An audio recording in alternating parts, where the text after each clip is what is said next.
Good to see you. If this is the first time that you're watching one of my videos, welcome.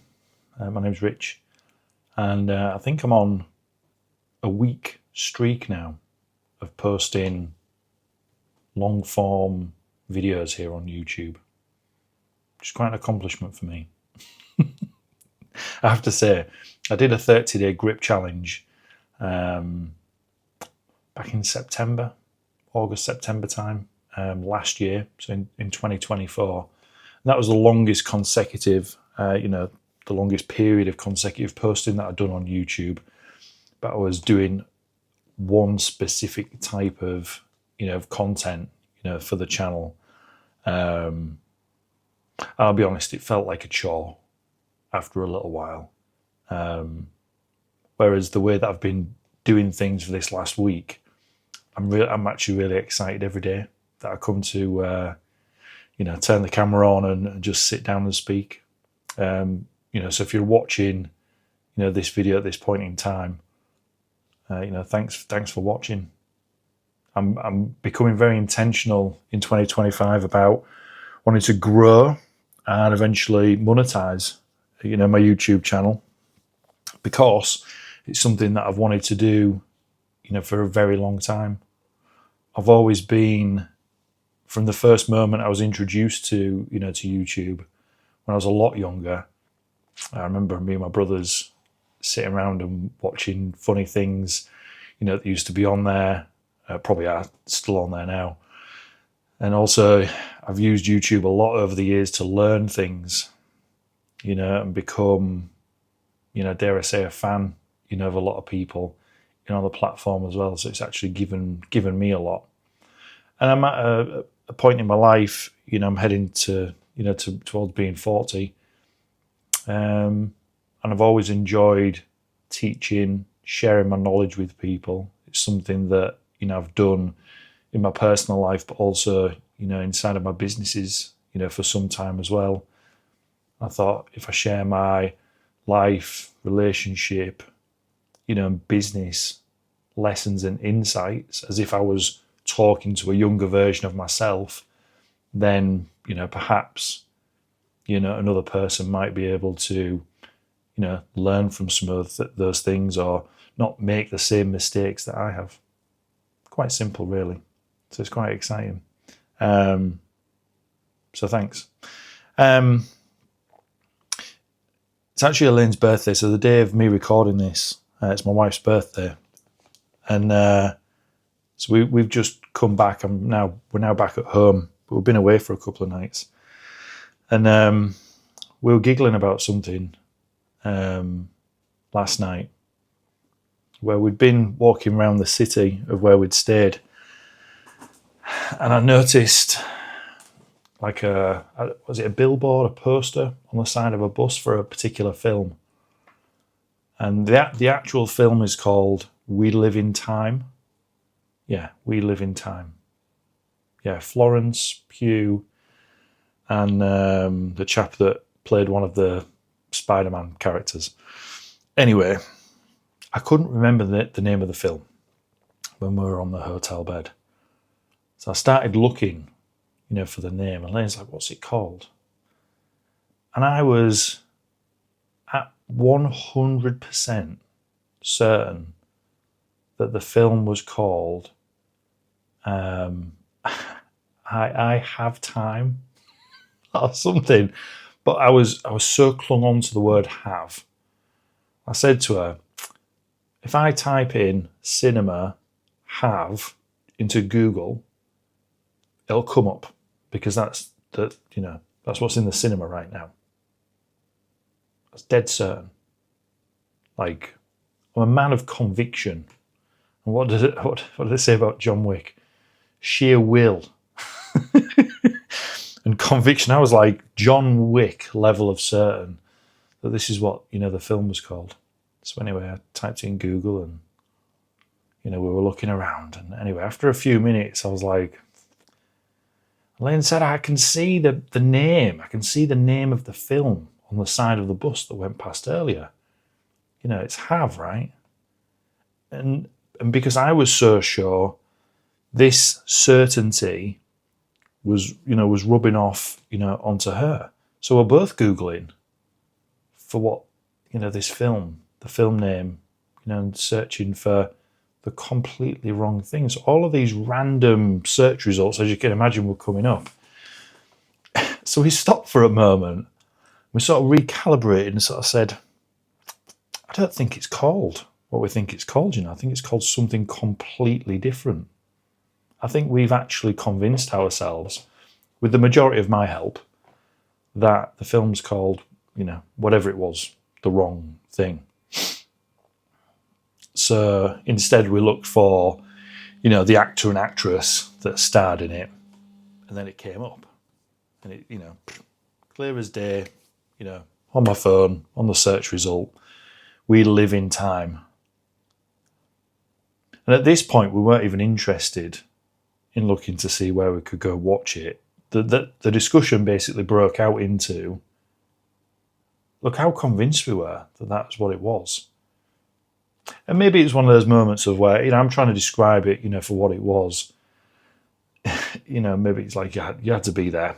But I'm trying to give you the fullest picture possible. And there's a purpose to me sharing this, obviously.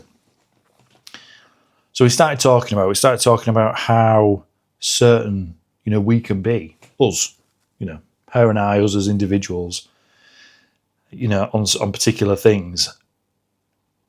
And we've both done this, a lot of the years of us being together, of where we're convinced that's the particular name of something, or that's the way it's done, or that's definitely the website, or that's definitely the direction to get that particular place, or that's the postcode, that's the phone number, whatever it might be. And then, lo and behold, it's not quite right, but we had certainty within it. So we're sort of laughing about it. And I said, well, there's a usefulness to that, way of thinking. There's a usefulness, there's a utilitarian capacity for having that degree of certainty about something. And maybe it doesn't fall into the category of, excuse me, of looking for a cinema to go and watch, the film that you want to go and watch. But this is really useful. Again, this is my own experience, not me telling you to do this, or this could be useful for you. This has been useful for me. Of where convincing yourself, brainwashing, that you are that particular kind of person, and you can fulfill on the things you said you would do. You can achieve the things that you said you would achieve.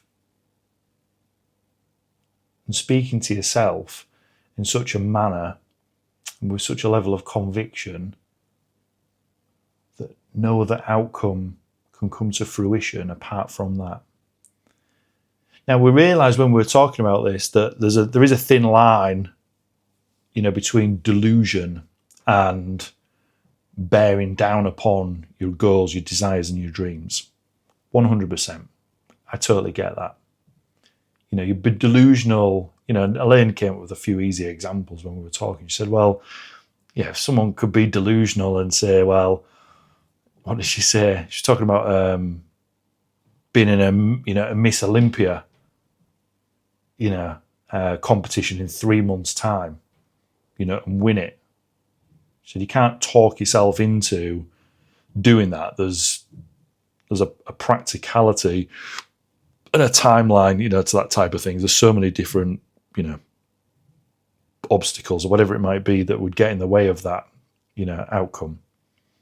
However, becoming the person that has the capacity and the means to be the best possible husband, becoming the person that has the capacity, the means and the conviction to be,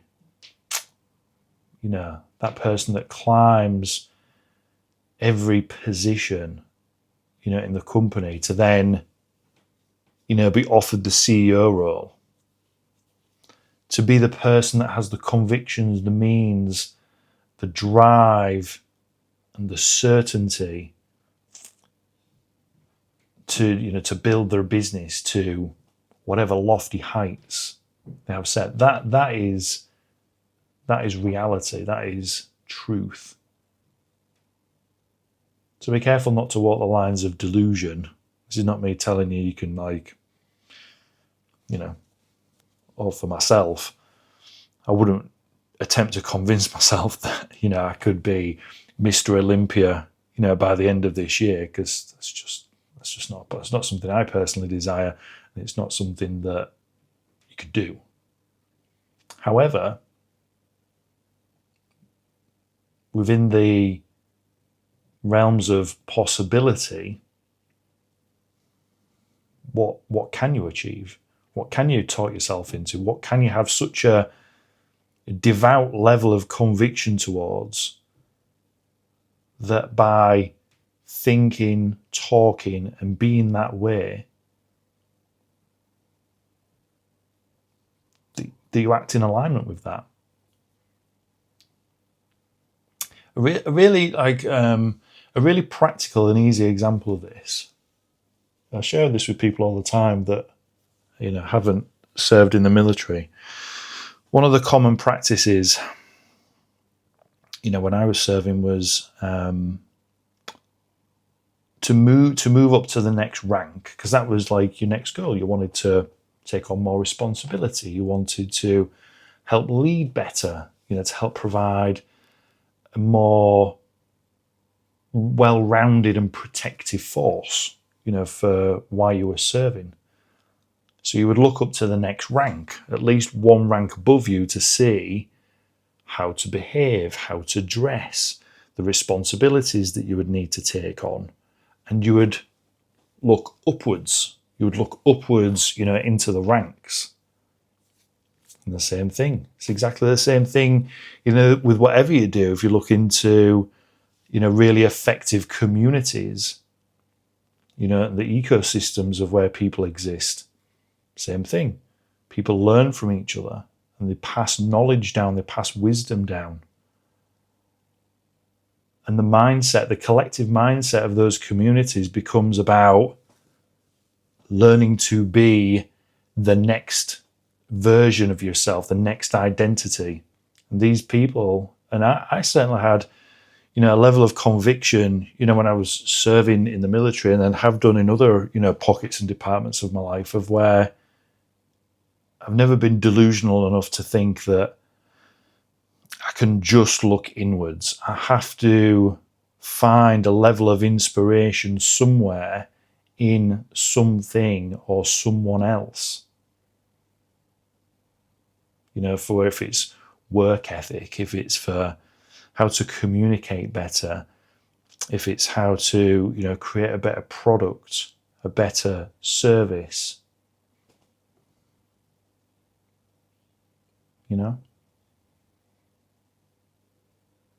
I think for me personally, I believe it's really healthy to create your own level of brainwashing that gives you such conviction that, other people around you are bought into this idea of a bigger and better place that you can get to, a more loving environment perhaps. It can be anything. It doesn't always have to be to do with, I use a lot of examples, to maybe do with business and things like that. And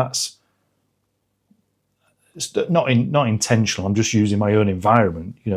I would encourage you to think about the things that you want. If it's, to be a better mother, father, if it's to be, a better spouse, if it's to be, a better employee, if it's to drive up the career ladder, if it's to be a more grounded and providing part of the community that you live inside, whatever it is, you can think a little bit bigger, a little bit bolder.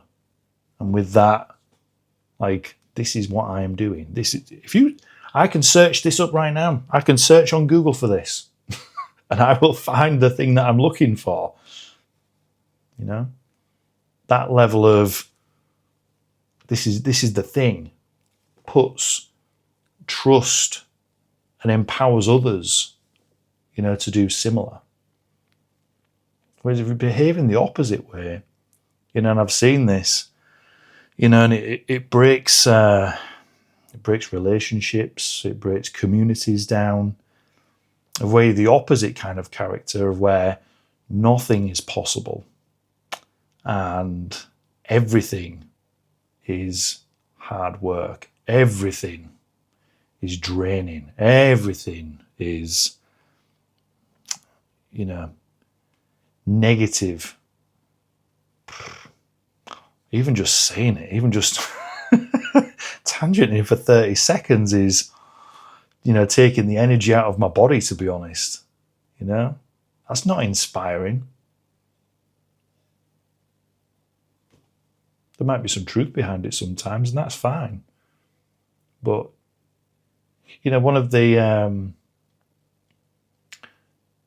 this is a Royal Marine. It's one of the characteristics, or, excuse me, a part of the makeup, of the UK Royal Marines. They have a particular thing that they say, and it's cheerfulness in the face of adversity. So no matter what is going on around you, having a grounded, sense of humour, and a smile on your face can actually do more, towards the efforts of what you're pointing your energy towards than a lot of other things. It doesn't add anything to the situation by talking negatively about it, by, driving everything downwards. You're better off looking up and out. And I really love that sentiment. I really do. So, if there's anything to take away from this, I know, I've created a deep, personal lesson, and share on something that might seem very simple to other people, but this is how I, genuinely love spending my time, by thinking about all these little moments, because these moments for me, on a very personal and selfish level, create a scrapbook of memories,